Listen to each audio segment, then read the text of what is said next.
we are going to talk about the predisposing factors to our CVA, our stroke.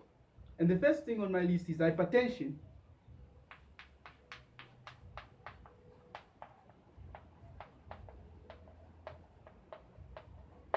As we know already, hypertension is high blood pressure. And this high blood pressure is coming as a result of the pressure, as a result of the increased intravascular pressure inside our intravascular compartments. So for example, imagine we have the blood vessel, and of course there is blood, and there's going to be fluids.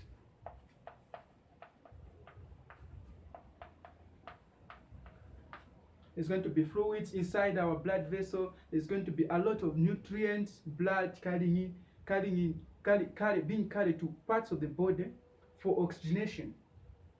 But due to hypertension, due to increased intravascular compartments, of course, intravascular compartments is anything that is inside our blood vessel. So in hypertensive patients, there's going to be an increase in the intravascular compartments, and then that can lead to stretching of the blood vessel. And then if that pressure persists, then that can lead to damage of the blood vessel or rupture. So this can cause stroke because the blood pressure, the blood vessels in the brain are very, very small in size, such that if the blood pressure is very high, they can lead to an extent of being damaged. So it is very important that we consider hypertension as one of the predisposing factors to stroke, because it can lead to rupture of blood vessels. The second thing on my list is smoking.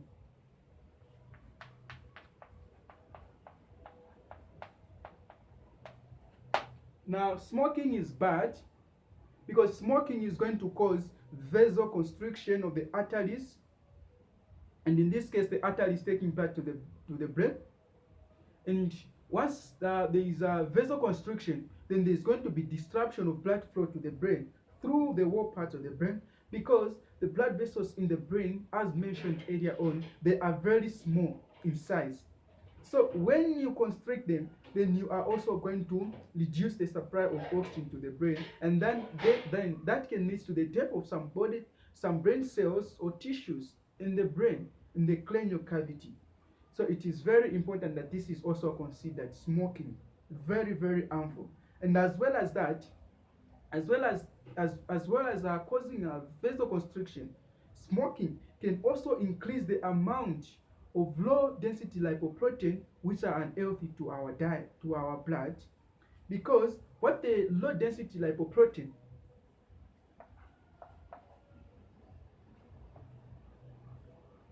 what the low density lipoprotein levels will do is they will tend to get the cholesterol in the liver, and then they tend to deposit in the blood, and then that can lead to what we call atherosclerosis, because there's going to be an atheroma forming inside our blood vessels, and that can cause to stroke. The other thing is alcohol.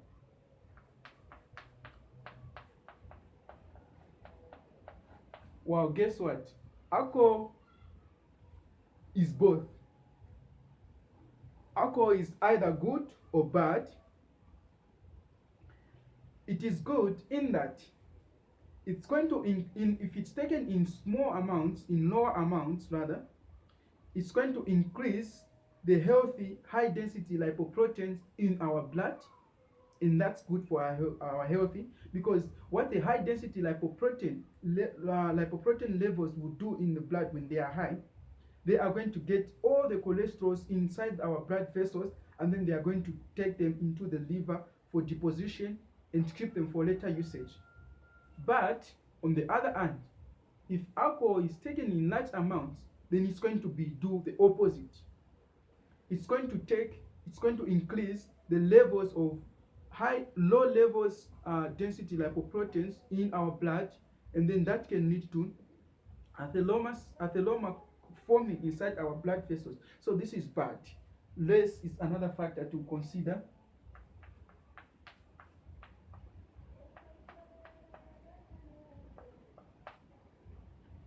For example, Africans or people who live in northern countries, western countries, Africans are referred to as salt retaining people, because what Africans do is they are prone to hypertensive because they have got a high amount of salt in their diet.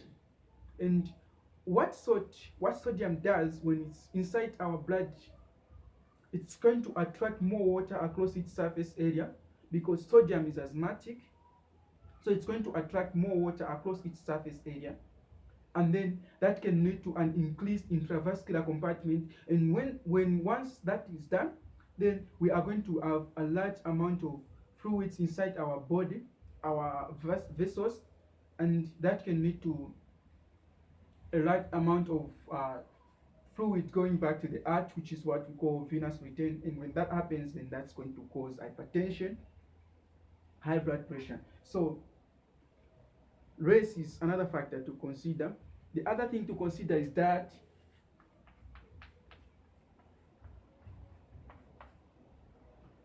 vegetables, fruits are going to be protective, but if the diet is bad, for example, if you take a diet which is full in fats, you consume a lot of fats per day, each and every day that you live, then you are predisposing yourself to CVA. You are predisposing yourself to stroke, in that there's going to be the disease process of atherosclerosis. There's going to be an atheroma forming inside our blood vessel.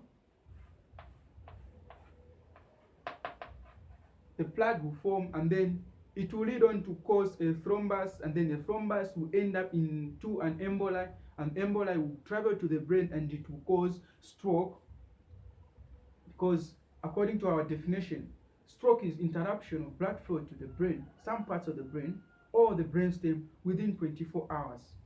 So it's very bad, and it's very good that we consider our diet. Lack of exercise is another factor to consider.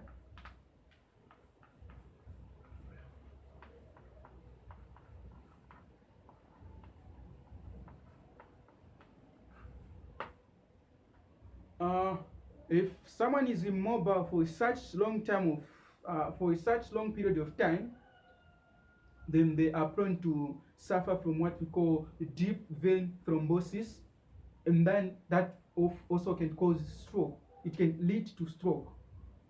That's a thrombus forming inside our deep veins.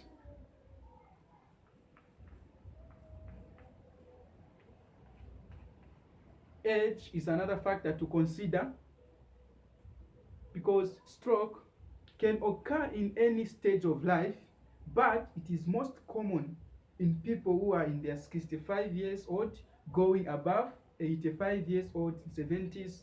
It is very common, but it can occur in any stage of life.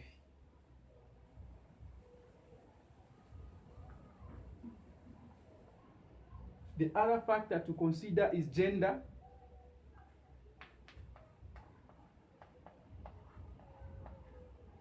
Young men are prone to suffer from the disease process of atherosclerosis as opposed to younger women.